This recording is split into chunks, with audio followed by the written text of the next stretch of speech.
on Capitol Hill. This is a story that gains momentum. Our next guest was an early mentor to Facebook CEO Mark Zuckerberg. Activate founder and partner Michael Wolff joins us now. Michael, thank you for being here. Great to be here today. Right off the bat, I felt like they responded very slowly. Once this story came out of this data being used with 50 million people's data, couldn't they have come out and said, we're just getting onto this. We are as shocked as you are. We'll give you the answer as soon as we know what happened. Instead, we waited days and days and days, and then we get a, we're really sorry.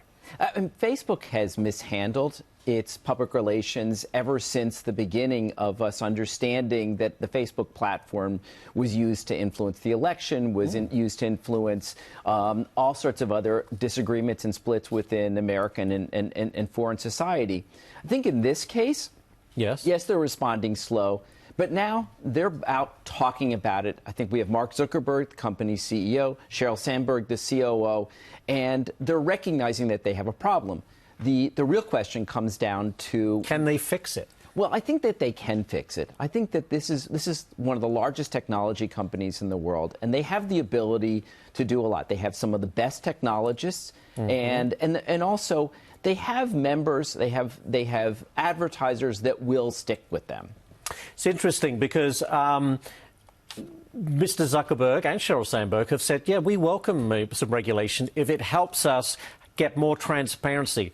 But doesn't that not really hurt the very business model that's made this company so successful and made it grow so quickly? I think regulation is not going to help the internet, and it's not going to help Facebook and Google, the largest companies. In fact, if it's going to do anything, it's going to end up hurting upstarts. It's going to end up hurting some of the smaller companies that don't have the resources to really deal with those regulations. Of course, Facebook and other companies and Google, they'll figure out a way around the regulations, but they're really not good for the internet as a whole. By the way, as we're talking, we've just heard news from the UK that the court has granted a warrant to search Cambridge Analytica's office. So there's that part of the investigation going on in the UK.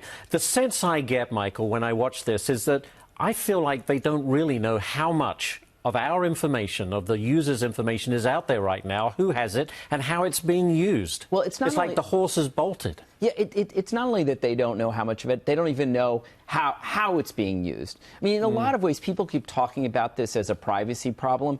It's not just a privacy problem. It's how that information is being used, how it's being given to advertisers, and the kinds of things that we're hearing about Cambridge Analytica have more to do with their ability to do psychological operations, to be able to influence the way that people think about things. So Cambridge Analytica may not be the only company that's misused Facebook data. The damage to the brand. We mentioned Elon Musk is now deleting his Facebook pages for SpaceX and Tesla.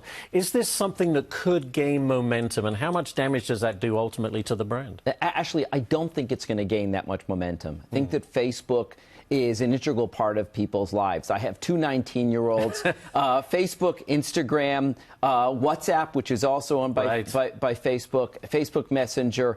They're really intricately woven into how people communicate, how they keep in touch with their friends. I don't think these happen overnight. Over time, these platforms end up losing people because they go somewhere else. That's true. And where do they go? There's, Facebook's the big game in town. Well, it's interesting. Dave Morin, who was one of the early Facebook employees, he started a while ago a social network called Path, which was only about your closest friends. He's reviving. I think there's going to be a lot of other people that are going to come out with alternatives to Facebook. And Facebook is like a lot of other platforms. You look what happened with MySpace. Yes. Social networks, in a lot of ways, they're like a big party, and the party moves on.